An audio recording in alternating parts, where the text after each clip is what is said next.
우리는 우리의 생각으로 순종했습니다라고 말을 쉽게 할 수 있지만 하나님의 관점에서 하나님께서는 불순종했다.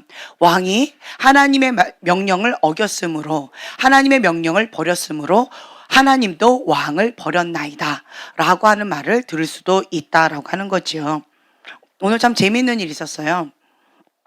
저희가 여러 가지 기도 제목을 가지고 그리고 하나님 앞에 점검을 받기 위해서 저희가 지방에 가서 목사님 앞에 점검받는 시간, 그리고 회개하는 시간, 그리고 하나님 앞에 엎드리는 시간을 갖고 오늘 서울에 왔습니다. 그런데 거기에서 계속 연락이 와요. 학교 선생님한테. 이 아이가 배가 아프대요. 배탈이 났어요. 약을 먹어야 될까요? 어쩔까요? 뭐 이런 저런 얘기가 자꾸 이렇게 옵니다. 그리고 이제 학교 선생님이 상담을 해야 되겠다고 하면서 이렇게 연락이 옵니다. 그래서 자, 우리 아이가 금식을 하면서 우리 가족을 위해서, 영혼 구원을 위해서 금식을 하기 시작하고, 우리 소망이가 그리고 온유가 오늘 마지막 날입니다. 3일 3일 연이어서 이제 바텀 이어서 하고 있는데, 근데 배탈이 났다라는 것은 왜 배탈이 났을까요? 보식을 제대로 안 했다는 얘기죠. 그렇죠? 그런데 이제 제가 딱 여기에 오늘 딱 오자마자 소망이가 반갑게 엄마 하고 딱 안아요. 그러면서 첫 마디가 뭘까요? 엄마, 나 죽 먹었어요. 엄마, 저 죽 잘 먹고 있어요. 라고 얘기를 하는 거예요. 근데 딱 그 느낌이, 이 사무엘이 저 양의 소리는 무엇이며 저 소의 소리는 무엇입니까? 딱 그 말씀이 떠오르는 거예요. 그리고 너의 배는 무엇입니까?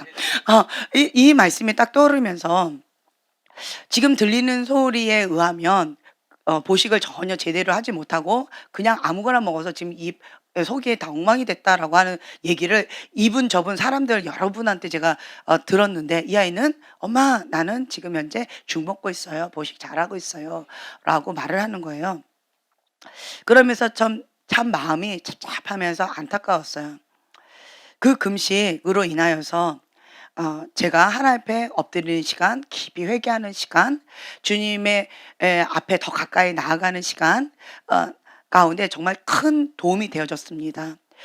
우리 아이들이 깨어서 주님 앞에 금식하라는 그 감동을 받고, 저 어린 나이에 3일씩 3일씩 금식하면서 학교를 다니는 이제 그런 것들을 보면서 '나보다 네가 낫다.'라고 했는데, 이제 우리 경환이가 한마디 하더라고요.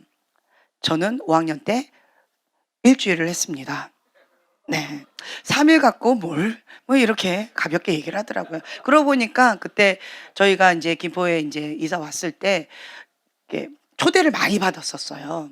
그리고 자꾸 집들이 한다고 음식을 많이 했고, 그리고 저희가 왔다고 반갑다고 자꾸 빕스 뭐 이런 데 자꾸 초대해 주고, 고급 뷔페집, 고깃집 뭐 이런 데를 계속 초대를 해 주는데, 이 아이만 혼자 집에다 놓고 오기 뭐해서 그냥 얘를 아무 생각 없이 끌고 다녔어요. 근데 그 식탁의 자리에서 일주일 내내 이 물병 하나 들고 홀짝홀짝 물만 마시고, 네, 그 어떤 유혹에도 굴하지 않고 끝까지 7일 금식을 이제 마쳤어서요. 근데 정말 아이들이 깨어서 주님 앞에 금식하면서 하나님의, 그러니까 경환이는 그때 그랬었어요. 왜 금식하려고? 하나님의 것 되고 싶어서요. 그러면서 인제 금식을 했었었는데, 우리 아이들은 내가 금식하지 않으면 하나님의 뜻이 우리 가족 가운데 이루어지지 않고 어려움을 당하면 어떡해요? 그러면 안 되잖아요. 그러니까 "나 금식하다 죽을 수도 있지만 엄마 저 금식해야겠죠?" 하고 인제 금식을 시작을 했는데, 이게 마무리가 좀 어렵게 되어져서 제가 한마디 했습니다. 본당에 가서 회개 기도하고 "다시 원점으로 돌아가자." 할렐루야. 네. 그 말은 뭔 말인지 알겠죠? 네. "다시 원점으로 돌아가자. 다시 시작하자." 이제 그러면서 이 본문의 말씀을 준비하면서 제가 주님 앞에 좀 엎드린 시간을 가졌어요. 하나님의 관점에서는 불순종했다, 탄식하시는 하나님의 마음이 있는데, 인간의 관점에서는 내가 순종했습니다. 복을 받으소서. 내가 순종했습니다. 인제 칭찬을 받을 것을 기대하면서 했다라고 하는 거죠. 29 페이지를 이렇게 보면은요. 음 사울이 이것이 그냥 단번에 한 번 불순종을 한 사건이 아니었어요.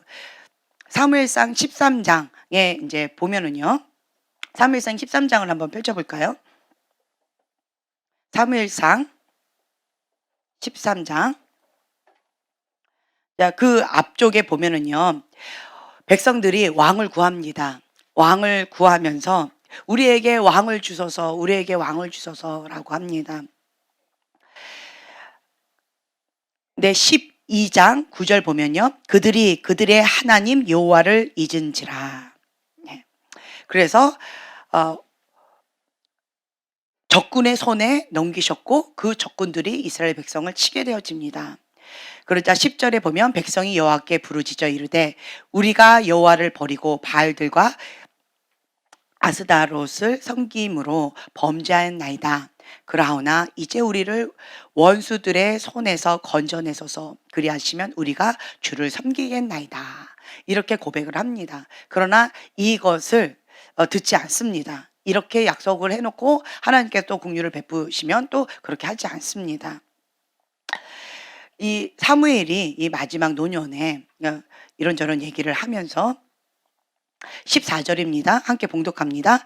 너희가 만일 여호와를 경외하여 그를 섬기며 그의 목소리를 듣고 여호와의 명령을 거역하지 아니하며 또 너희와 너희를 다스리는 왕이 너희의 하나님 여호와를 따르면 좋겠지만은 너희가 만일 여호와의 목소리를 듣지 아니하고 여호와의 명령을 거역하면 여호와의 손이 너희의 조상들을 치신 것 같이 너희를 치실 것이라. 참 무서운 말씀을 하십니다. 사무엘상 12장 15절을 보면은요. 여호와의 명령을 거역하면 너희를 치실 것이다. 우리가 하나님의 명령을 순종하는 것, 그리고 하나님의 명령을 거역하는 것, 그것에 따라서 이렇게 저렇게 하신다라고 하는 말씀이 여기에 약속의 말씀이 있는 거예요. 자, 16절을 보면요. 너희는 이제 가만히 서서 여호와께서 너희 목전에서 행하시는 이 큰 일을 보라. 밀 베는 때, 지금 밀 베는 때예요. 그런데 요때 우레와 비, 밀 베는 때는 우레와 비가 없는 때입니다. 근데 여호와의 목전에서 범한 죄악이 큼을, 너희가 여호와의 목전에서 범한 죄가 너무나 크다. 그래서 하나님께서 우레와 비를 지금 이때에 내리셔서 너희의 죄악을 밝히 드러내실 것이다. 하나님이 살아계시다라고 하는 것을 너희가 볼 수 있도록 하나님께서 이렇게 하실 것이다 라고 말을 했어요. 이에 사무엘이 여호와께 아뢰매 여호와께서 그날에 우레와 비를 보내시니 모든 백성이 여호와와 사무엘을 크게 두려워하니라. 아, 우리가 여호와 앞에 범죄했구나 라고 이제는 하나님과 사무엘을 두려워합니다.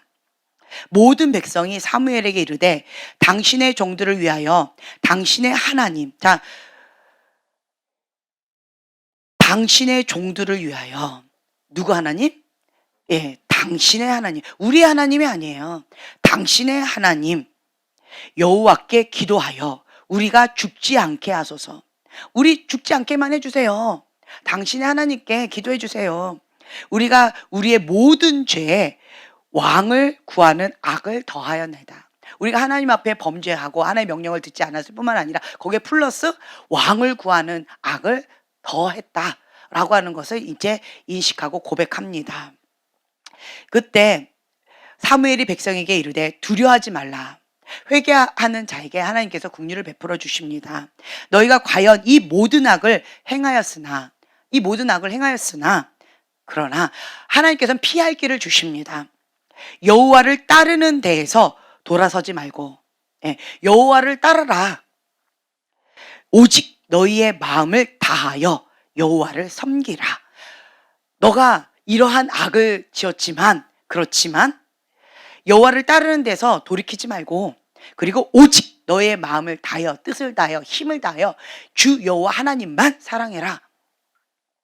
하나님만 섬겨라. 그 말씀이에요.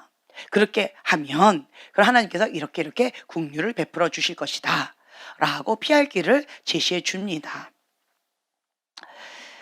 돌아서서 유익하게도 못하며 구원하지도 못하는 헛된 것을 따르지 말라. 헛되고 헛된 것들을 따르지 말라. 주 여호와 살아계신 하나님 그 분만 마음을 다하여 뜻을 다하여 목숨을 다하여 힘을 다하여 주 여호와 하나님만 사랑해라. 주 여호와 하나님만 섬겨라. 그분께 고정하고 그분께만 나아가라 라고 얘기해 주시는 것입니다. 여호와께서는 너희를 자기 백성으로 삼으신 것을 기뻐하셨으므로 나의 백성이다. 나의 하나님, 나의 백성.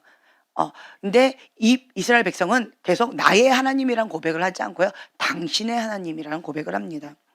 여호와께서는 그의 크신 이름을 위해서라도 자기 백성을 버리지 아니하실 것이요. 하나님의 이름을 위해서라도 하나님은 너희를 버리지 않을 거다. 그러니까 두려워하지 말아라. 너희는 이렇게 하면 하나님께서 긍휼을 베풀어 주실 것이다. 이렇게 길을 얘기해 줍니다. 그리고 또한 나도 너희들을 위해서 충고할 것이다. 23절 함께 봉독합니다. 나는 너희를 위하여 기도하기를 쉬는 죄를 여호와 앞에 결단코 범하지 아니하고 선하고 의로운 길을 너희에게 가르칠 것인즉. 자, 선하고 의로운 길을 가르친다라고 합니다. 하나님의 명령을 따르려면 하나님의 명령이 무엇인지 먼저 알아야 되겠죠. 그 명령, 선. 하나님의 명령이 선한 것입니다. 인간적으로 옳아 보이는 것, 인간적으로 좋아 보이는 것은 선악과예요. 선악과, 자기 의입니다. 그러나 반대로요, 하나님의 진리, 하나님의 법, 하나님의 명령이 그것이 선이요, 그것이 진리입니다. 그것이 의예요. 하나님의 의. 그래서 하나님의 선하시고 의로우신 그 길을 너희에게 내가 가르칠 것이다. 그러니까 하나님의 명령만을 따라라 라고 이렇게 얘기해 주는 거예요. 너희는 여호와께서 너희를 위하여 행하신 그 큰 일을 생각하여 오직 그를 경외하며 너희의 마음을 다하여 진실히 섬겨라. 진실되게 하나님 한 분만을 섬겨라. 두 마음 품지 말아라.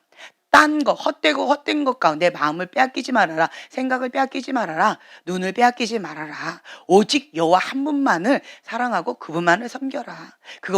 그것만이 오직 진리다. 너희들이 살 길이다. 이렇게 얘기를 해줍니다. 그런데 만일 25절 함께 봉독합니다. 만일 너희가 여전히 악을 행하면 너희와 너희 왕이 다 멸망하리라. 자, 이렇게 하나님의 말씀이요, 조건부예요. 하나님의 명령을 지키면 이렇게 될 것이고, 너희가 하나님의 명령을 지키지 않고 악을 행하면 이렇게 될 것이다. 이렇게 말씀을 주십니다. 그렇다라고 한다면 우리는 어떻게 해야 될까요? 하나님의 명령. 자, 죄가 뭐예요? 죄란. 자, 죄. 영어로 sin이라고 얘기하죠. sin. 관역에서 빗나간 거예요. 관역에서 벗어난 것. 그죠? 하나님의 뜻, 그 초점에서 빗나간 거예요. 그것 자체가 죄다라고 하는 거죠. 어떤 분이 이거를 좀 구분해 주셔가지고 제가 이제 이거를 좀 정리했는데 한번 들어보세요. 우리가 저지른 일이 성격이나 본질이 정확히 어떤 것인지 파악하는데 이 세 가지가 도움이 될 것 같아서 제가 이제 읽어 드릴게요. 자, 세 가지가 있는데 죄에 대해서 세 가지가 있는데 첫째는 죄과, 두 번째는 죄악, 세 번째는 죄. 이렇게 세 가지로 나눴어요. 우리가 볼 때는 죄과나 죄악이나 죄나 다 같은 것처럼 보여지죠. 근데 영어에서는 좀 달라요. 자, 죄과는 transgression, 죄악은 iniquity, 그리고 죄는 sin. 이렇게 표현을 하는데요. 첫 번째 죄과는요, 반역이에요. 반역. 내가 하나님의 명령을 따르겠다라고 하는데, 그런데 그 안에는 계속 반역의 영이 나와요. 거역의 영이 나와요. 이게 뭐냐면 죄과라는 거예요. 죄과. 왜 그럴까요? 사울 왕을 보면 우리가 알 수 있죠. 내가 순종했습니다 라고 하지만 무슨 순종이었어요? 부분적인 순종이었어요. 왜 순종을 못했을까요? 내 안에 무슨 영이 있어서? 죄과. 반역하는 마음, 거역하는 마음, 하나님을 두려워하기보다 사람을 두려워하는 마음, 이 죄가가 있었기 때문에 이게 쉽지 않다라는 거죠. 그래서 모든 것들이 하나님의 그 뜻보다 내가 보기에, 예. 왜 죄과, 이 반역하는 마음이 왜 생길까요? 자, 계속 제가 말씀드릴게요. 자, 죄가는 반역이며 권위에 대한 의지적 반항이다. 특히 권위자에 대한 반항을 뜻한다. 내 멋대로 하고 싶은 거예요. 죄가는 내 맘대로 하고 싶어요. 제 멋대로 하려는 욕구. 죄가는 제 멋대로 하려고 하는 욕구. 그것을 죄가라고 얘기합니다. 내 맘대로 하고 싶어요. 그런데 하나님의 뜻과 내 뜻이 같아요, 달라요? 달라요. 그러니까 내 맘대로 못하게 하는 그 하나님이 싫은 거예요. 네. 내 맘대로 하고 싶은 그 욕구를 자꾸 제지하시는 그 하나님이 싫은 거예요. 그러니까 계속 그거 딱 부딪히면 반역하는, 권위에 대항하는 그것이 본능적으로 나오는 거예요. 자신이 원하는 일과 즐겨하는 일만 하려는 욕구. 내가 원하는 것만 하고 싶은 거예요. 내가 즐거워하는 그것만 하고 싶은 거예요. 그러한 욕구 가운데 하나님께서 계속 제지를 거하실 때, 혹은 다른 권위자가 그것에 대해서 제지를 거할 때, 그럴 때 이것이 반역, 거역하는 그 마음이 나온다. 양심을 거스르는 행위를 한다라고 하는 뜻입니다.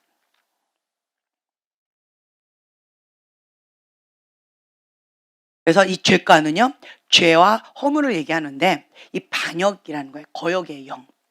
사울 왕은 이 안에 하나님의 그 뜻도 좋지만 29페이지에 보면은 사울에게는 불순종하는 습관이 있었다. 습관적인 부분적인 순종을 했다라고 이게 표현되어 있잖아요. 사울 왕은 왜 부분적으로 순종하는 그 습관이 되어져 있는가? 이 안에 이 죄가가 있는 거예요. 습관적으로 하나님의 말씀 가운데 거역하는 마음이 있는 거예요. 대적하는 그 마음이 있는 거예요. 그것을 깊이 있게 회개하지 않고 그것을 다루지 않았어요. 그것을 가볍게 여겼다라고 하는 거죠. 그러니까 눈 가리고 아웅하듯이 하나님 말씀 가운데 내가 그냥 적당히 순종을 한 거예요. 수만 명을 죽였지만 단 한 명은 살려뒀어요. 많은 가축은 죽였지만 좋은 것은 죽이지 않았습니다. 호흡이 있는 모든 것은 다 죽여라, 진멸해라, 전멸해라 라고 말씀하셨지만 부분적으로 순종을 했습니다. 99.9% 순종은 하나님의 관점에서 거역이요 불순종이다. 왜 그러느냐? 그 안에 하나님은 중심의 동기를 보시는 거예요. 죄과 그 반역, 권위에 대한 의지적인 반항, 이것을 보시고 하나님께서는 그것은 불순종이다 라고 말씀하신다라고 하는 거죠. 자, 두 번째는 죄악이 있어요. 죄악은 일그러지거나 어긋난 행위, 왜곡된 행위예요. 그러니까 다윗이 실제적인 행동을 일그러진 행동, 일그러진 죄악 행위를 했지요. 그것은 우리가 죄악이라고 우리가 표현할 수 있어요. 우리가 일그러지거나 어긋난 행위, 왜곡된 행위를 이런 행위에서 자유로운 사람은 아무도 없을 거예요. 이런 모양 저런 모양으로 우리가 죄악을 저지른 것들이 있겠지요. 그리고 또 이 죄는 마음의 중심 동기 이것 자체가 관역에서 벗어난 거예요. 그것 자체가 죄다. 아직 행동을 안 했을 수 있어요. 아직 어떠한 것은 겉으로 표현되지 않았을 수 있어요. 하지만 이 중심 자체가 관역에서 벗어났기 때문에 말이 나오거나 행동이 나가면 당연히 빗나간 그런 것들이 결과물로 나오겠지요. 그렇죠? 그래서 죄 자체는 뭐냐? 하나님의 그 뜻에서 벗어나는 거예요. 그것 자체가 죄다. 마땅히 살아가야 할 삶에서 동떨어진 삶을 살아가는 거예요. 죄는 인간이 하나님의 의도와는 다른 삶을 살고 있다라고 하는 거죠. 하나님의 계획과는 다른 길로 가고 있다라고 하는 그것 자체가 죄다라는 거예요. 그래서 겉으로는 내가 아직 실제적인 죄악, 행위로 죄악을 저지르지 않았기 때문에 나는 회개했어요. 나는 어떠한 것도 지금 현재 죄를 짓지 않고 있어요. 라고 스스로 그렇게 미혹되어졌을 수 있을 거예요. 하지만 하나님께서는 그 마음의 중심을 보셔요. 너는 지금 죄 가운데 있다. 왜요? 하나님의 그 뜻 가운데서 벗어났기 때문에. 생각 자체가 벗어났다. 그 진리, 기준에서 벗어났다. 관역에서 초점에서 벗어났다. 너의 시선이 하나님께 초점 고정되어 있지 않고, 그렇지 않고 다른 것에 지금 눈을 빼앗겼다. 생각을 빼앗겼다. 마음을 빼앗겼다. 그것 자체가 죄다. 그것을 그냥 방치한다라고 한다면 너가 하는 말이나 너가 하는 행동이나 이런 것은 계속 어떻게 될까요? 하면 할수록 지금 현재는 새싹이라 이제 새싹이 조금 나왔기 때문에 뭐 특별하게 크게 문제가 되지 않았을 수도 있을 것 같아요. 하지만 그것이 계속 자라면 어떻게 돼요? 이렇게 크게 벗어나게 되어진다라고 하는 거죠. 그래서 우리는요, 이 안에 있는 이 죄, 하나님의 그 뜻에서 벗어난, 그 초점에서 벗어난, 하나님의 그 뜻에서 벗어난 그것부터 하나님 앞에 철저하게 회개해야 된다라고 하는 거죠. 저희가 참 재미있는 거를 요 근래에 좀 봤어요. 영혼의 구멍, 그 블랙홀, 그거에 대해서 제가 저번 주에 좀 몇 번 이렇게 다뤘잖아요. 그걸 다루면서 영혼의 구멍이 났을 때 그 영혼 가운데 하나님의 보혈, 하나님의 그 아가페의 사랑만이 그것이 채워질 수 있다. 그래서 주님의 손이 그 아가페의 사랑으로 보혈로 이렇게 어루만져 주실 때 그때 이것이 이렇게 점점 닫히는, 이렇게 막혀지는 그런 거를 보았어요. 그래서 참 재미있는 그림을 좀 봤죠. 근데 또 어떤 사람을 이렇게 봤더니 여기에 구멍이 뻥 뚫려 있어요. 영혼의 구멍이 나 있어요. 왜 영혼의 구멍이 나 있지 보니까 회개로만 이 영혼의 구멍을 닫을 수가 있는 거예요. 겉으로는 어떠한 액션을 취하지 않을 수 있어요. 다른 말로 죄악, 일그러지거나 어긋난 행위, 왜곡된 행위, 그러니까 행동이죠. 겉으로 드러난 행동은 없을 수 있어요. 죄악된 것은 나타나지 않을 수 있어요. 하지만 여기는 구멍이 뻥 뚫려 있는 거예요. 이 구멍, 영혼의 구멍이 뻥 뚫려 있는데 여기에 아무리 막으려고 해도, 아무리 닫으려고 해도 이게 안 되는 거예요. 왜 그러지요, 주님? 그랬더니, 자, 문이 열렸어요. 죄의 문이 열렸어요. 오직 뭐로만 닫을 수 있다? 회개로만 닫을 수 있다라고 제가 외쳤지요. 근데 실제적으로 그 그림을 본 거예요. 회개로만 이 영혼의 구멍을 닫을 수가 있다. 그래서 열쇠는 회개의 영이다. 네. 하나님 이거 잘못했어요. 이렇게 말로 하는 것도 아주 중요합니다. 계속 그렇게 엎드리면서 주님 앞에 작정하고 기도하는 거 아주 중요합니다. 거기에 플러스 하나 더 회개의 영을 부어달라고 주님 앞에 간절히 기도하는 것이 더 중요하다. 그러니까 우리는 우리의 기준에 나 열심히 했어요, 나 순종했어요 라고 하는 말이 하나님의 관점에서 별로 의미가 없을 수가 있어요. 하나님 보실 때는 너 회개하지 않았다, 너 그거 순종하지 않았다, 너는 나하고 상관없는 일을 했다라고 말씀하실 수도 있다라고 하는 거예요. 그래서 우리가 하나님의 관점에서 모든 기준을, 하나님 관점에서 하나님 보시기에 잘했다, 하나님 보시기에 너가 회개했다, 하나님 보시기에 이것은 나의 마음에 합한 행동이었다, 내가 기뻐한다 라고 하시는 그러한 말씀을 들을 수 있도록 내 기준에서 하는 것이 아니라 하나님 관점에서 하는 것이 중요하다라고 하는 거예요. 그래서 여러분들이 항상 이 기준, 내가 갖다 놓았던 자기의 인간적인 관점을 이제 주님 앞에 회개함으로 내려놓으셔야 돼요. 회개함으로 계속 내려놔야 돼요. 예. 이게 회개가 되지 않으면요, 나는 원하지 않지만 계속 내 안에 뭐가 있어요? 자기의가 있어요. 내가 원하는 바가 있어요. 선악과가 있어요. 그 기준이 명확하게 있어요. 그게 나의 주인인 거예요. 그런 삶을 살아가고 이것이 어느 정도 하나님과 맞으면 적당히 그냥 넘어가고 이것이 하나님과 맞지 않으면 내 안에 뭐가 올라와요? 반항, 거역, 분노, 가인의 분노가 확 올라온다라고 하는 거예요. 뭐에 맞지 않아서? 자기 의와 하나님의 의, 하나님의 선하심과 맞지 않으니까 하나님을 향해서 권위자에 대해서 이게 확 올라온다는 거예요. 그것이 뭐다? 죄가다. 그게 죄가다라고 하는 거예요.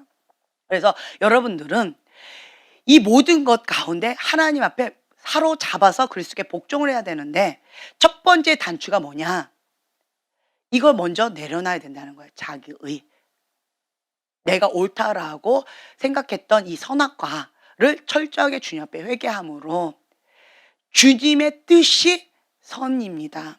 주님의 뜻만이 법입니다. 라고 하는 고백 가운데 엎드리게 되어진다라고 하는 거죠. 하나님의 명령을 따르면 하나님께서 이렇게 축복을 주시고 하나님의 명령을 따르지 않으면 이렇게 될 것이다. 성경에는 명확하게 표기되어져 있습니다.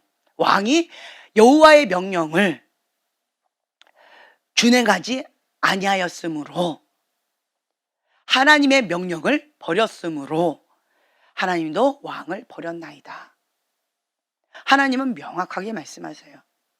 사울 왕은 이 안에 있는 죄과 그리고 죄악, 죄 이 부분에 대해서 자기의 이 죄성에 대해서 그냥 좀 경홀하게 여겼던 것 같아요. 그러니까 가볍게 여겼던 것 같아요. 하나님은 아주 주mom하게 아주 크게 말씀하셨는데 사울 왕은 그것을 가볍게 여긴 것 같아요. 하나님의 명령을 지켜야 됩니다.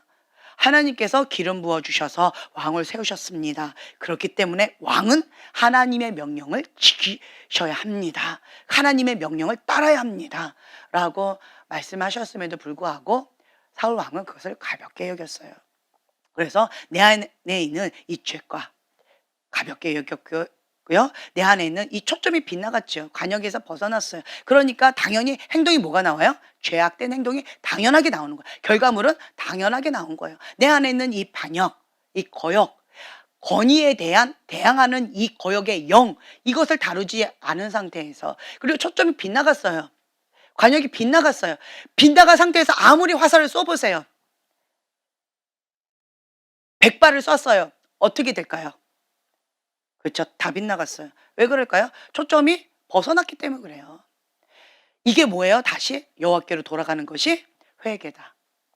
이게 회개는 거예요. 회개. 초점을 하나님께로 고정하는 것이 회개다.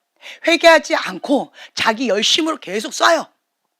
나는 밤새고 쐈어요. 열심히 연습했어요. 회개하지 않고 자기 열심으로 그렇게 열심히 했지만 100번 했어요. 1000번을 했어요. 혹은 1000날 동안 밤새고 있어요. 그럼 사람 벌써 죽었겠죠. 하지만 만약 그렇다라고 한달지라도 하나라도 이것이 관역에 맞췄을까요? 단 한 발도 관역에 맞지 않았어요. 왜 그럴까요? 첫 번째, 회개하지 않았어요. 회개하지 않고는 아무리 열심히 무엇인가 한달지라도 다 헛되고 헛되고 헛되다. 그래서 회개하라. 천국이 가까이 왔다. 첫 번째로 회개가 중요하다라는 거예요. 왜 세례 요한이 회개를 외쳤을까요? 왜 예수님께서 첫 번째로 회개하라, 천국이 가까이 왔다. 회개를 왜 외치셨을까요? 네가 아무리 열심히 한다 해도 너의 기준이, 중심이 네가 옳다고 하는 자기의 그 고집하는 거, 그거 내려놓지 않고 그리고 아무리 한다 해도 그것은 하나님과 상관없다. 그것이 불법이다. 죄는 불법이라는 거예요. 죄 자체가 불법이다. 왜 불법이에요? 하나님과 상관이 없기 때문에 불법이라는 거예요. 하나를 해도 한 번 쐈어요. 회개하고 맞췄어요. 그러면 된 거예요. 그래서 여러분들이 아무리 열심히 한 그 모든 것들 나는 했어요 라고 내가 얼마나 열심히 했는지 알아요? 내가 정말 잠도 안 자고 열심히 쐈어요. 열심히 했어요. 하나님 앞에 그것이 어떤 의미가 있을까요? 아무 의미가 없어요. 네 열심이다. 자기 열심이다. 자기 의로 너 열심을 한 거지 나하고 상관없다. 참 이것만큼 억울한 게 없는 것 같아요. 나는 하나님을 위해서 열심히 특심으로 주님 앞에 나아갔는데 근데 하나님이 난 너하고 상관없다라고 말씀해 버리시면 참 그것만큼 허무하고 마음이 아픈 게 또 없을 것 같아요. 그렇기 때문에 하나님이 원하시는 그 한 가지 거기에 목숨을 건다라고 한다면 내 마음에 합하다. 이렇게 말씀하실 수 있을 것 같아요. 잠 실컷 자고 1시간 동안 회개하고 주 앞에 올인했어요. 내 마음이 아파다라고 말씀하실 수도 있을 것 같아요. 회개하지 않고 뭐 100일 동안 열심히 했어요. 나는 너하고 상관없다. 이렇게 말씀하실 수도 있을 것 같다라고 하는 거죠. 여러분들은 그렇잖아요. 나는 열심히 했는데 왜 내 거는 받아주지 않고 저렇게 띵가띵가 놀고 있는 아벨의 제사만 받습니까? 왜 그렇습니까? 내가 이렇게 열심히 했는데 주님 내 땀 안 보이나요? 쟤는 저렇게 자고 있잖아요. 자고 있는데 나는 그 시간에도 하나님을 위하여 이렇게 열심히 하고 있지 않습니까? 할 말이 참 많아요. 자기 합리화, 자기 정당할 것이 너무너무너무 많아요. 그리고 아벨에 대해서 흠 잡고 그리고 아벨에 대해서 트집 잡을 것 너무너무 많습니다. 하지만 하나님께서는 그 마음의 중심을 보신다라는 거예요. 왜 했느냐? 이 동기. 자기 의와 하나님의 의가 참 많이 달라요. 제가 이번에 나름대로 회개하며 주님 앞에 초점 맞춰서 나아가려고 정말 몸부림을 많이 쳤던 것 같아요. 그런데 내 안에 있는 이 죄과 이것을 드러내 주셨어요. 제 안에 있는 다른 사람의 안에 있는 이 허물 얼마나 잘 보여요? 흠이 있어요. 눈이 뭐 이래요 저래요 막 했지만 내 눈에 있는 이 둘보는 내가 보지 못하고 나름대로 나 하고 있잖아요 라고 큰소리 치고 있었는데 하나님께서 이거를 적나라하게 드러내 주셨어요. 내 안에 죄가가 있다. 죄가 반역이다. 거역의 영이다. 권위에 대한 의지적인 반항이다. 이거를 드러내 주셨어요. 그래서 그것 가운데 제가 직면하지 않을 수가 없었어요. 참 그 순간순간 과거에 제가 은총을 받아서 권위자로부터 이렇게 특혜를 받는 그런 시점이 있어요. 그때 꼭 제가 그 권위자를 꼭 찔러요. 그리고 권위자가 하지 말라고 했던 그것을 정면으로 대항을 해요. 나도 왜 그런지 모르겠어요. 제가 그러더라고요. 그래가지고 권위자가 나를 딱 세웠다가 뭐야? 굉장히 당황해하면서 아파하시는 경험을 제가 한 2번 정도 경험했었어요. 그래서 제가 내가 왜 이랬지? 가만히나 있지. 입이 방정이야. 입이 방정이야. 가만히나 있지. 막 이러면서 내가 왜 그랬을까라고 했는데 그게 뭐예요? 거역의 영이 반응한 거예요. 내 안에 숨어 있던 그것이 반응을 한 거였어요. 그래서 권위자는 나를 사랑해서 은총으로 뭔가 새로운 것을 이렇게 해주시는 그러한 자리셨는데 그때마다 내가 그 권위자가 아름답게 말하세요. 부정적인 거 하지 마세요. 자, 저를 이렇게 모델로 한번 해보세요. 이랬는데 내가 어떻게 했다고요? 부정적인 걸 해버린 거예요. 그러니까 그분이 저한테 찾아와서 그러시더라고요. 너무 당황스러웠다. 이거는 공개적으로 나한테 대항하는 건가? 내가 이걸 어떻게 받아들여야 될지 몰라서 마음이 참 많이 어려웠다. 외국분이셨어요. 외국분이 이제 이렇게 얘기하면서 참 마음이 어렵습니다. 이제 그런 일이 있었어요. 그래서 제가 정말 죄송하다고 이제 나는 그런 의도가 아니었는데 정말 죄송하다라고 이제 그랬던 사건이 이제 아주 몇 년 전에 외국분하고 이제 이런 거가 있었어요. 그러면서 그 사건이 딱 떠올랐어요. 내 안에는 이 죄과 이거가 숨어 있었는데 적나라하게 드러났구나. 주님, 내 안에 이 죄과가 왜 있습니까? 주님, 내가 이것을 없는 것처럼 계속 회칠한 무덤처럼 계속 이렇게 하고 있었었는데 이번에 이게 드러났는데 이거 아무것도 아니야라고 저도 가볍게 그냥 넘길 수 있어요. 그리고 정당할 수 있어요. 합리화할 수 있어요. 얼마나 많은지 몰라요. 불의한 권위자에 대해서 할 말 뭐 정말 많이 있을 수 있어요. 그런데 하나님 앞에 내가 정직하게 반응을 하면서 주님 앞에 얘기했어요. 내가 지금 가인의 분노로 반응하고 있습니다. 주님, 내 안에 이 죄가가 있습니다. 반역입니다. 권위에 대한 의지적인 반항입니다. 이건 거역의 영입니다. 주님, 이게 왜 내 안에 아직도 남아있을까요? 근데 보니까 불의한 권위자에 대한 심한 상처가 너무너무 심한 거예요. 나름대로 내가 선을 대했지만 정말 너무 심한 불의한 권위자로 인한 학대와 여러 가지 아픔이 너무 크다 보니까 나름대로 내가 한다고 하고 의지를 갖고 하고 했지만 내 안에는 너무 아팠던 거예요. 내 안에 깊은 상처가 그것이 반응한 어떤 것들이 있더라고요. 이 안에 있는 이 깊은 상처 하나님 앞에 올려드리고, 그리고 속사람 치유를 받고 하나님 앞에 이 죄가 이거를 다름받아야 되겠다. 이거를 제가 숙제로 갖고 왔어요. 그래서 제가 그 목사님께 이렇게 말씀드렸어요. 목사님, 제가 이번에 숙제를 가지고 왔습니다. 내가 작전 기도하고 하나님 앞에 정직하게 반응해서 이 숙제를 완수하고 목사님께 좋은 소식을 좀 들려드리고 싶어요. 예, 제가 숙제 열심히 하고 오겠습니다. 점검받으러 오겠습니다. 라고 이제 그렇게 말씀을 드리고 오늘 온 거예요. 이제 그러면서 내 안에는 이런 여러 가지들, 이런 것들이 이렇게 쑥 올라올 때 제가 밤새고 어떻게 했느냐. 계속 자가 축사했어요. 가인의 분노가 막 올라오는데 제가 제 얼굴을 거울로 안 봐서 모르겠지만 그 목사님의 표현에 의하면 헐크로 변했답니다. 괴물로 변했대요. 네, 괴물로 변해서 막 부르르 떨면서 완전히 딴 사람으로 변했다라는 거죠. 그만큼 이 안에서 막 올라온 거였죠. 네, 그만큼 많이 아팠다라고 하는 거죠. 그만큼 이 문제가 덩어리가 크다라고 하는 거죠. 그래서 여러분들은요, 하나님 앞에 정직하게 반응하는 것이 아주 중요하다. 하나님께서 그것은 죄입니다 라고 말씀을 주신다라고 하면 거기에 그냥 납작 엎드리는 거예요. 왜 저는 이것을 발견하지 못했을까요? 자, 여기 보세요. 그 다음 페이지 30페이지 보세요. 하나님께서 29페이지네요. 하나님께서 첫 번째로 말씀하신 게 있어요. 양심의 소리 가운데 말씀하시는 게 있었어요. 두 번째로 또 말씀하시는 게 있어요. 하나님의 사람을 보내셔서 말씀하시는 게 있어요.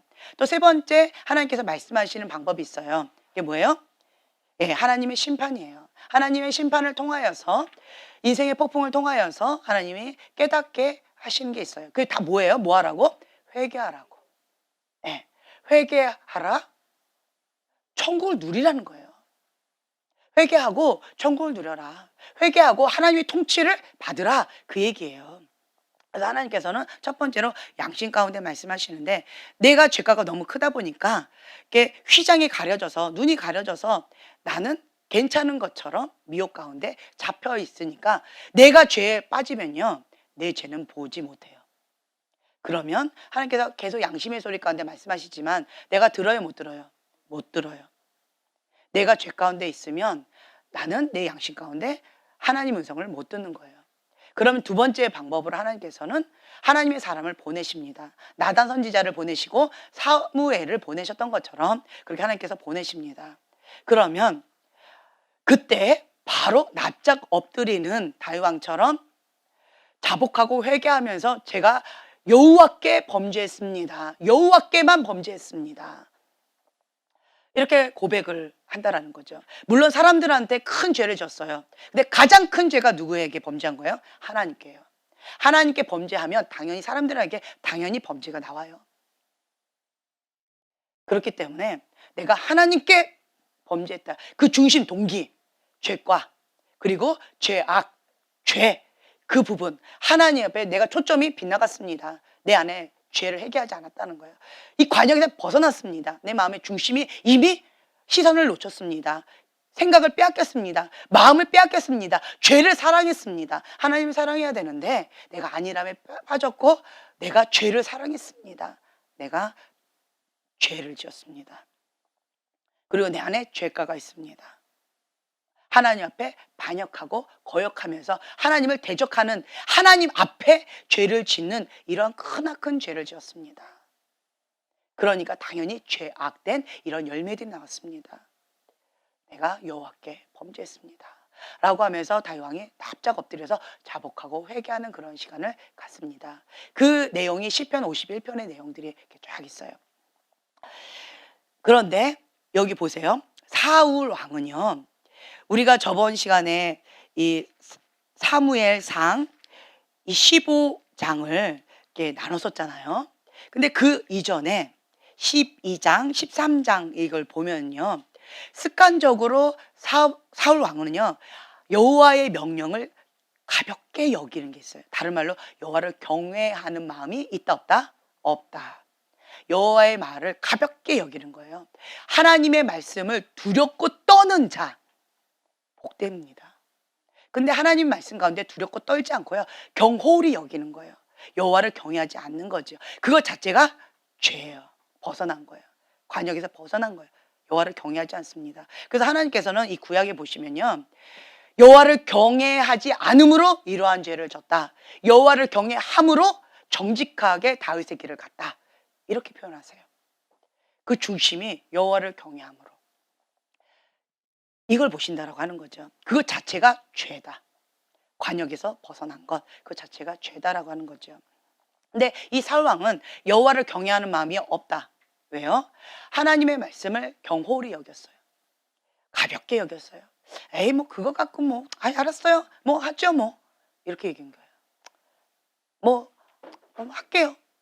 그리고는 내가 보기에 좋은 것만 싹 빼고 딱 했어요. 그리고는 자기는 하나님의 말씀을 지켰다. 하나님의 말씀에 순종했다라고 그렇게 당당하게 얘기했어요. 그것이 거짓말일까요? 전 거짓말로 생각하지 않아요. 사울 왕은 진심으로 얘기했어요. 너무 기쁘게 사무엘을 맞이했어요. 내가 거짓말을 하면서 사무엘을 맞이했다라고 한다면 좀 이제 연기를 해야 되기 때문에 그렇게 기쁨으로 와 이렇게 맞이하기가 어려워요. 살짝 긴장감이 있죠. 양심이 있기 때문에. 그런데 사울 왕은요 정말 기쁨으로 복을 받으소서라고 하면서 기쁨으로 어린아이같이 이렇게 맞이했다라는 거죠. 자기는 순종했다고 착각을 하는 거예요. 왜 그럴까요? 왜 그러냐? 반복된 불순종. 내가 여호와를 경외하지 않기 때문에 그것이 죄다라고 생각조차 못하고 있는 거예요. 누구 기준에? 내 기준에. 그러니까 처음부터 첫 스타트가 하나님하고 상관없는 거예요. 하나님의 기준이 아니고 내 기준이에요. 내 기준에 이 정도면 괜찮은 거예요. 이 정도면 잘한 거예요. 그렇기 때문에 양심 가운데 꺼리낌이 전혀 없다라고 하는 거죠. 그래서 이 불순종하는 이 습관이 있었기 때문에 사울 왕은 아무리 얘기해줘도 그것을 받아들이기를 참 많이 어려워했다. 왜냐하면 습관이에요. 우리 집안은 맨날 이렇게 했는데 이게 죄야? 우리 집안이 이렇게 했는데 그게 뭐가 나빠? 이런 반응인 거예요. 그게 왜 죄야? 이런 반응이라는 거죠. 왜요? 습관적인 죄 가운데 그것이 익숙해졌다. 그러니까 죄에 대해서 무뎌진 거예요. 왜요? 여호와를 경외하는 마음이 없었기 때문에. 여호와의 말씀에 두렵고 떠는 마음이 없었기 때문에. 여호와의 말씀을 가볍게 여겼기 때문에 그렇다라고 하는 거죠. 자, 13장에 보면은요. 사무엘상 13장. 사울이 왕이 될 때 40세였어요. 베냐민 지파 중에 가장 작은 지파, 베냐민 지파 중에서 가장 작은 자, 이 사울 왕을 기름 부어서 왕이 되었는데, 근데 이제 왕이 된 지 2년쯤 되었죠. 이스라엘 사람 3,000명을 택해서 그 중에 2,000명은 사울 왕의 본인이 같이 이렇게 있었고, 그리고 나머지 1,000명 정도는 아들 요나단하고 같이 게바에 있는 블레셋 사람의 수비대를 쳤어요. 그러자 블레셋 사람들이 우리를 쳤다. 전쟁! 이제 이렇게 되어진 거죠. 그러자 5절에 보면요. 블레셋 사람들이 이스라엘과 싸우려고 모였어요. 우리는 이제 3,000명, 뭐 여기 1,000명, 우리 2,000명 뭐 이렇게 해 가지고 있는데, 자, 블레셋 사람은 병거가 몇이래요? 3만이요. 5절 보세요. 병거가 3만이요. 마병이 6,000명이라. 우와, 어마어마합니다. 그리고 그때 당시는 이스라엘에 이 철공이 없었어요. 철이 없었어요. 그게 이스라엘에 없었어요. 그러면 다 뭐가 있다는 거야? 지팡이, 막대기, 그냥 뭐 이런 거예요. 그런 거 갖고 싸우는데 블레셋 사람은 철공이 아주 발달되어져 있었어요. 그래서 이스라엘 사람들이 이 철공 이런 게 필요하면 그러면 쇠 채찍이나 괭이나 삽이나 쇠스랑이나 이러한 것들이 필요하면 블레셋에 가가지고 그런 것들을 이렇게 수리받고 그런 거를 얻고 그렇게 왔다라고 하는 걸 도움을 받았어요. 그렇기 때문에 이 철공이 블레셋은 굉장히 발달이 많이 되어 있었어요. 그리고 이 칼과 창이 이스라엘 사람에게는 거의 없었어요. 누구만 갖고 있었냐? 왕과 요나단. 사울 왕과 요나단만 갖고 있었고 나머지는 다 뭘 갖고 있어요? 그냥 옆에 있는 이런 막대기 뚝 꺾어가지고 지팡이 뭐 이런 거 갖고 싸워라 이러고 해야 되는 거예요. 칼과 창하고 같이. 예. 이제 이런 상황이고, 그리고 숫자적으로도 굉장히 밀리죠. 이런 어려운 상황 가운데 있었던 거예요. 자, 그러자 이제 블레셋 사람들이 이제는 그걸 끌고 막 온다는 얘기를 들었어요. 자, 마음이 어때요? 예, 두려워요. '이제 끝났다. 인제 어떡하냐.' 막 이러한 마음 가운데 힘겨운 거죠. 7 절에 보면 어떤 히브리 사람들은 요단을 건너 갓과 길앗 땅으로 가되 사울은 아직 길갈에 있고 그를 따른 모든 백성은 뭐 하고 있어요? 예, 떨고 있는 거예요. 두려워 떨고 있어요. '와, 이거 어떡하냐. 인제 큰일 났다.' 이러면서 막 두려워 떨고 있는 거죠. 그때 인제 누가 오셔야 되냐. 반드시 전쟁에 나가기 전에 하나님 앞에 하는 게 있어요. 뭐예요? 예배드려요. 반드시 하는 것이 예배예요. 예배 드리지 않고 하나님께 응답받지 않고 그리고 전쟁에 나가지 않습니다. 하나님의 사람은 반드시 나가리까 말리까. 하나님의 응답을 받고 나가지 말아라 그러면 안 나가고, 나가라 그러면 나가고, 올라가라 그러면 올라가고, 내려가라라고 하면 내려가고, 그냥 항상 하나님과 하나 돼서 하나님의 명령대로 움직이는 거예요. 이게 이스라엘 백성의 기본 철칙이에요. 그래서 반드시 예배를 드려요. 반드시 예배를 드리는데, 제사를 드리는데, 그런데 왕이 제사를 드릴 수 있어요, 없어요? 없습니다. 제사장 사무엘만이 제사를 드릴 수가 있는 거예요. 근데 이제 블레셋이 막 온다고 그러고 백성들은 막 두려워 떨고 있고, 두려워 떨어 가지고 막 이렇게 흩어지려고 하고 있고, 그리고 눈에 보이는 거죠. 그때 사무엘은 더디 와요. 약속한 날이 됐는데도 아직도 안 와요. 그런데 지금 현재 막 벌써 블레셋은 막 오고 있고, 그리고 백성들은 두려워 떨면서 떠나가고 있고, 그리고 자기는 지금 현재 더 이상 사무엘을 기다릴 수가 없는 거예요. 그럴 때에 사울 왕은요, 하나님의 명령을 어깁니다. 누가 제사를 지내요? 자기가 제사를 지내요. 하나님의 명령, 하나님 율법을 다 어겨요. 그리고 딱 제사를 딱 드렸는데 그때 사무엘이 딱 옵니다. 그러자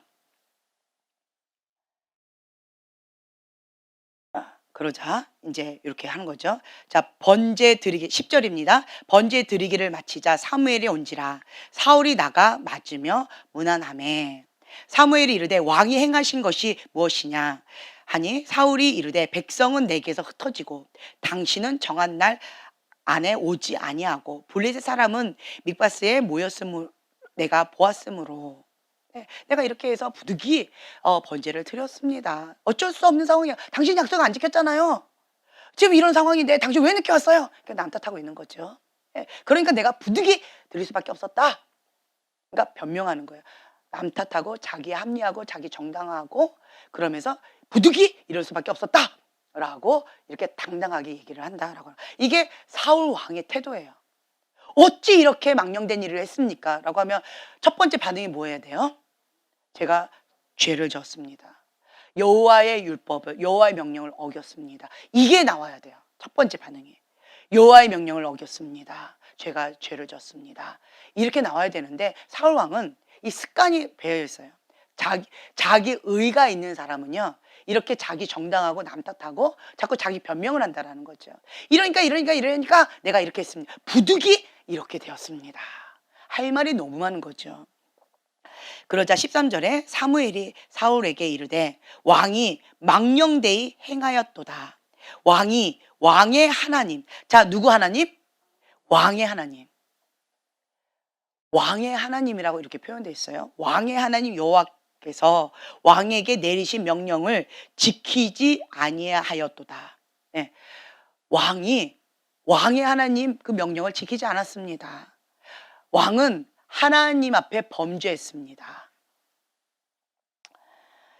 그리하였더라면 여호와께서 이스라엘 위에 왕의 나라를 영원히 세우셨을 것이거늘. 왕이 여호와의 명령을 지켰으면, 명령을 따랐으면 영원히 이스라엘 왕으로 하나님께서 당신을 세우셨을 텐데 여호와의 명령을 버렸고 여호와의 명령을 따르지 않았기 때문에, 그렇기 때문에 왕의 길이 길지 않습니다. 이렇게 얘기를 하는 거예요. 그러면서 여호와께서 그의 마음에 맞는 사람을 구하여 여호와께서 그를 그의 백성의 지도자로 삼으셨느니라. 벌써 이렇게 말씀이 나왔어요. 이게 누구예요? 다윗. 예, 다윗에게로 이제 이게 왕권이 넘어간다. 그 얘기를 지금 현재 얘기하고 있는 거예요. 사무엘이 일어나 길갈에서 떠나 베냐민 기브아로 올라가니라. 근데 사울의 반응 보세요. 사울이 자기와 함께한 백성의 수를 세어 보니, 자, 사울 왕은 뭐 하고 있어요? 왕이 이렇게 했기 때문에 하나님께서 이렇게 하실 것입니다라고 하면 뭐라고 반응해야 돼요? 예, 하나님 앞에 내가 명령을 어겼습니다. 이거 어떻게 하면 됩니까? 정말 잘못했습니다. 라고 엎드려야 돼요. 그래서 주님 앞에 해결 받을 때까지 주님 앞에 엎드려서 정말 간절하게 회개해야 돼요. 내가 원하는 대로 그 빗나갔습니다. 하나님의 뜻인데 거기서 벗어나서 내가 죄를 지었어요. 내가 그래서 죄악된 행동을 했습니다. 주님 용서해 주세요. 라고 하면서 회개를 해야 되는데 그냥 가만히 멍 때리고 있는 거예요. 그리고 사무엘이 가고 나니까 어떻게 하고 있어요? 남아있는 수. 왜요? 내 눈에 보이는 블레셋과 싸워야 되니까. 눈에 보이지 않는 하나님 별로 이게 마음에 없는 거예요. 그러니까 사무엘이 뭐라고 얘기해도 나는 지금 현재 뭐만 있는 거예요? 블레셋 싸워야 되는 거예요. 왜 제사를 드렸어요? 제사를 드려야만 하나님이 함께해서 뭘 주신다? 승리를 주신다. 그래서 전쟁에 승리해야 되는 거예요. 전쟁의 승리 내가 원하는 거. 그게 자기의라는 거예요. 전쟁의 승리가 내가 원하는 거예요. 전쟁의 승리를 해야 되는데 하나님이 함께 하셔야 되기 때문에 제사를 드려야 되는 거예요. 그래서 그냥 행위적으로 제사를 드리고 그리고 여호와 함께 한다라고 블레셋에서 치러 가려고 했던 거예요. 근데 이게 다 어긋났다. 명령을 어겼기 때문에 이렇게 될 것이다 라고 했음에도 불구하고 사울 왕의 생각에 뭐가 있는 거예요? 전쟁 승리해야 된다. 블레셋 싸워야 된다. 이것밖에 없는 거예요. 이게 인간적인 관점이다. 자기 중심적인 관점이다. 이게 미혹의 영이 있는 거예요. 미혹의 영. 왜 미혹의 영이 있을까요? 죄과 반역, 권위에 대한 의지적인 반항, 그게 있으면요 미혹되어 있어요. 그래서 그게 된장인지 뭔지도 모르고요, 볼 수 있는 눈, 들을 수 있는 귀가 없어요. 그래서 미혹되어 있는 거예요. 뭐가 잘못되어 있는지, 뭐가 진리인지, 뭐가 죄인지도 구분을 못하고 있어요. 사무엘이 뭐라고 얘기했는데 그게 뭔지도 모르고 있는 거예요. 참 심각하죠.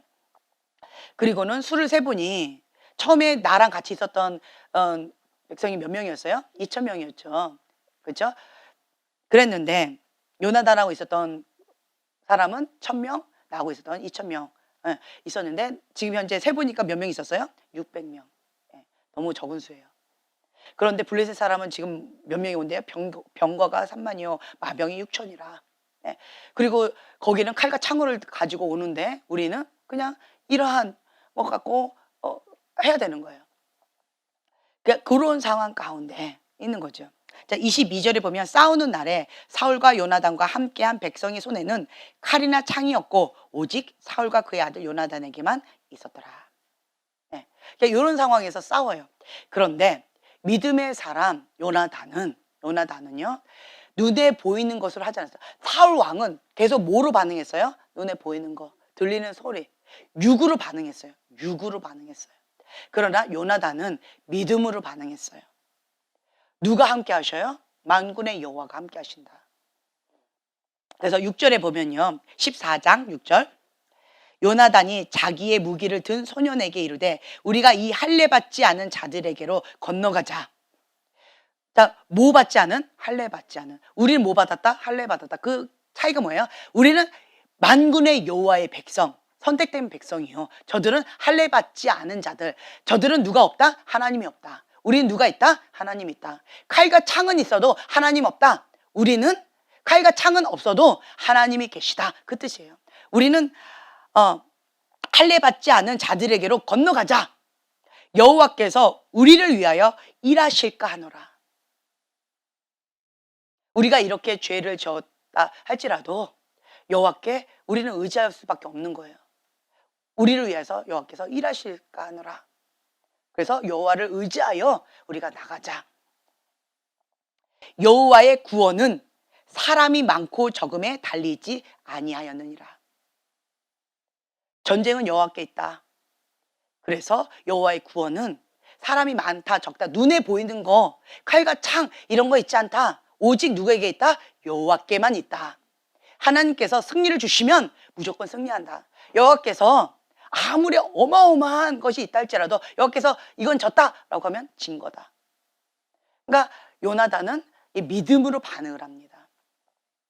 그리고 이게 중간에 이렇게 쭉 있는데요. 시간상 좀 생략을 좀 많이 할게요. 자, 10절에 보면요. 그들이 만일 말하기를 우리에게로 올라오라 라고 말하면 하나님께서 우리에게 저들을 붙이셨다라고 하는 사인이다. 표징이다. 근데 그렇게 하지 않으면 우리는 올라가지 않을 거다. 왜냐? 하나님께서 우리에게 붙이지 않으신 싸움이다. 우린 진다. 그렇기 때문에 우리는 올라가지 않을 거다. 라고 하면서 그 승패를 뭐에다 둔 거예요? 여호와께 둔 거예요. 하나님께서 우리에게 붙이셨느냐 붙이지 않으셨느냐 그 사인 그 표징만 가지고 기다리고 있는 거예요. 근데 그들이 그 표징대로 그대로 올라오라 얘기한 거예요. 그러면 이 요나단은 뭐예요? 여호와께서 저들을 우리에게 붙이셨다. 승리는 우리에게 있다. 저들은 칼과 창 수많은 군대가 우리를 기다리고 있지만 우리는 요만큼밖에 없는 거예요. 그럼에도 불구하고 막대기 갖고 그냥 가는 거예요. 여호와께서 우리에게 붙이셨다. 승리는 여호와께 있다. 승리를 우리에게 주셨다 라고 우와 하면서 올라가는 거예요. 그리고 결국 승리합니다.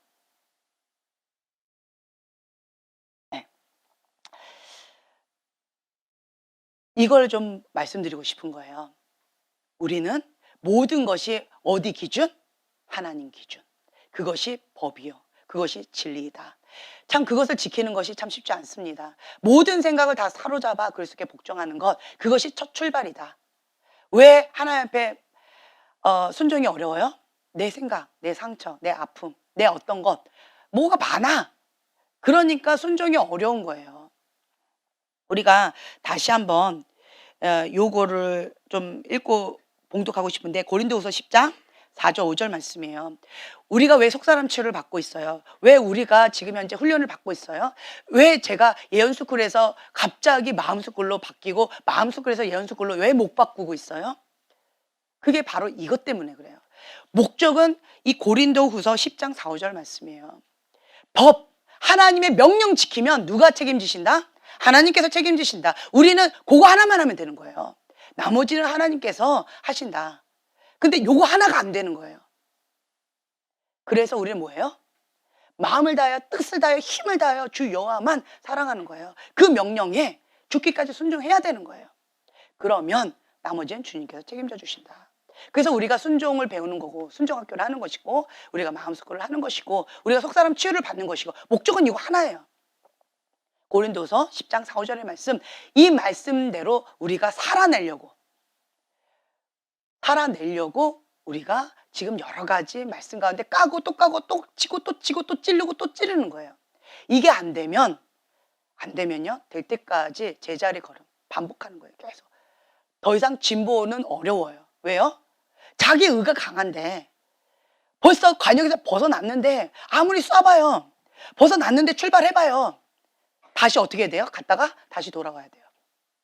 그리고 방향을 주님께 해서 다시 가야 되는 거예요. 회개가 되지 않은 상태에서는 어떤 액션도 취할 수가 없다.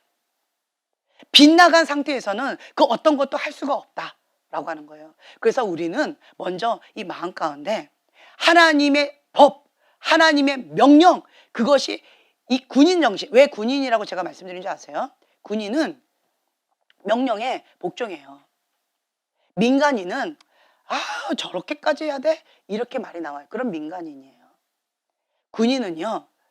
그것이 아무리 말도 안 되는 소리다 할지라도 군인은 뭐 해야 돼요? 충성해야 돼요. 왜요? 군인이니까 그 법을 지켜야 돼요. 그래서 우리는 하나님 나라 군인이라는 거예요. 하나님의 법, 거기에 우리는 충성해야 돼요. 내 생각, 내 상처, 내 감정, 하나님 나라 군인에게 그것이 의미가 있을까요? 없을까요? 없다는 거예요. 이 사고방식이 바뀌셔야 돼요. 먼저 군인 정신으로, 하나님 나라 군인 정신으로 바뀌지 않으면 출발이 어렵다. 초점이 빗나간 상태에서는 어렵다. 그래서 우리의 생각과 우리의 모든 것들을 뭐로 바꿔야 된다? 하나님의 말씀과 일치시켜야 돼요. 말씀과 벗어난 그것 자체가 죄다. 그 상태에서는 아무리 애써도 뭐예요? 자기 의로 나아가는 거예요. 그렇기 때문에 우리가 쳇바퀴 도는 거 별로 원치 않잖아요. 한 번 내가 이렇게 페달을 밟아도 앞으로 나가길 원하잖아요. 그렇죠? 그러면 내가 노력한 만큼 열매를 거두고 싶죠. 나는 많이 씨를 뿌렸는데 많이 열매를 기대하고 뭔가를 열심히 했는데 거둬들여지는 것은 그러니까 말라 비틀어진 것밖에 없어요. 썩은 열매밖에 없어요. 왜 그럴까요? 회개가 안 돼서 그런 거예요. 하나님하고 상관없어서 그런 거예요.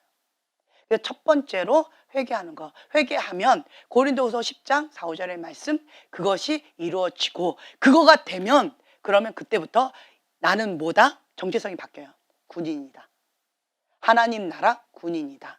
하나님 나라 시민권자다 라고 하는 하나님 나라 사고방식으로 바뀌게 되어져요. 그러면 그 하나님의 그 말씀 가운데 죽기까지 순종하면서 애쓰고 힘쓰는 것마다 하나님께서 착하고 충성된 종아, 내 마음에 합하다, 내가 기쁘다, 이러한 열매를 기대할 수가 있어요. 이게 무슨 밭이다? 좋은 밭이다. 그래서 여러분들은요, 뭔가 자꾸 자기 열심으로 뭔가 이렇게 애쓰는 것보다 먼저 뭐부터 한다? 회개. 예, 빗나갔던 이 방향을 하나님께. 그래서 하나님이 말씀하시는, 제가 계속 왜 예언사역을, 왜 예언스쿨을 시작했는지 아세요? 지금 나에게 말씀하시는 그 하나님의 음성을 들어야지만 내가 순종할 수 있잖아요. 하나님 음성 내가 못 들어. 지금 나에게 말씀하시는 하나님 음성을. 그런데 어떻게 순종을 해요? 그래서 예언스쿨을 시작하게 되어진 거예요. 지금 나에게 말씀하시는 그 하나님의 음성을 듣고 순종하는 거예요. 그래서 하나님의 음성을 내가 들어야 돼요. 목자의 음성을 양은 알잖아요. 네. 그렇기 때문에 휙 불면 목자를 따라가는 거죠. 그리고 목자가 여기서 쉬어라 라고 하면 목자의 음성을 듣고 양은 여기서 쉬는 거예요. 그거를 알아야지만 내가 성령님의 인도하심을 따라가는 하나님의 아들 된 삶을 내가 그렇게 누릴 수가 있다라고 하는 거죠. 그래서 연수쿨을 시작했던 거였고, 지금 현재 왜 마음스쿨로 바뀌었냐? 하나님 음성을 들으려고 하는데 이래서 안 되고 저래서 안 되고 뭐가 이렇게 핑계가 많아요. 우선 마음밭부터, 길가밭, 돌짝밭, 가시덤불밭, 이것부터 박살내자. 그래서 다 뭐로? 좋은 밭. 씨앗이 뿌려지면 열매 맺자. 네. 좋은 밭으로 내 마음밭을 갈구자. 고린도서 10장 4, 5절의 말씀, 이거가 되어져서 열매를 좀 맛보자. 길가밭, 돌짝밭, 가시덤불에는 열매가 기대를 해요, 안 해요? 안 해요. 그러면서 씨만 열심히 뿌려요. 씨만 많이 받겠다 해요. 의미 있어요, 없어요? 그러니까 이게 방법이 다 틀려버린 거예요. 방법이. 내가 먼저 좋은 밭이 되면 씨는 말씀이기 때문에, 말씀은 지금 현재 무슨 시대? 홍수 시대. 말씀은, 씨는 홍수 시대. 그러한 시대에 살고 있기 때문에 여기서든 저기서든 말씀의 씨는 뿌려지게 되어져 있어요. 감사하죠. 그렇기 때문에 내 마음밭이 좋은 밭이면 그러면 열매를 기대하게 되어진다. 왜 기대를 못해요? 내 마음밭이 길가밭, 돌짝밭, 가시덤불밭이기 때문에 기대를 못하는 거예요. 그래서 근데 원하긴 하지만 안 돼요. 그러니까 우리가 마음스쿨을 통해서 속사람 치유를 받는 거예요. 속사람 치유를 받고 뭐 하기 위해서? 고린도서 10장 4, 5절의 말씀 가운데 누리기 위해서, 그 말씀대로 순종하기 위해서. 그래서 우리가 이런 거 저런 거를 하고 있는 거예요. 그래서 여러분들은 목적을 분명히 아셔야 돼요. 속사람 치유 받으려고 해요. 왜 받으려고 하세요? 물어보죠. 내가 힘들어서요. 뭐 이렇게 내가 원하는 거 이거 하고 싶어서요. 그러니까 동기가 참 여러 가지 많아요. 뭐 그럴 수 있어요. 이럴 수 있어요. 저럴 수 있어요. 하지만 목적은 분명히 하세요. 이거는 과정일 뿐이고 자기의 어떤 작은 소원일 뿐이고, 진짜 목적은 뭐다? 하나님 말씀에 순종하기 위해서, 하나님과 나사의 장애물 제거하기 위해서. 내 안에는 길가밭, 돌짝밭, 가시덤불밭 때문에 하나님 말씀이 여기서 살아서 역사하지 못하시는 거예요. 그래서 우리가 순종해서 그 말씀을 누리자는 거예요. 회개하라. 그럼 어떻게 돼요? 천국을 누리는 거예요. 회개하면 천국을 누리는 거예요. 천국을 누리자는 거예요.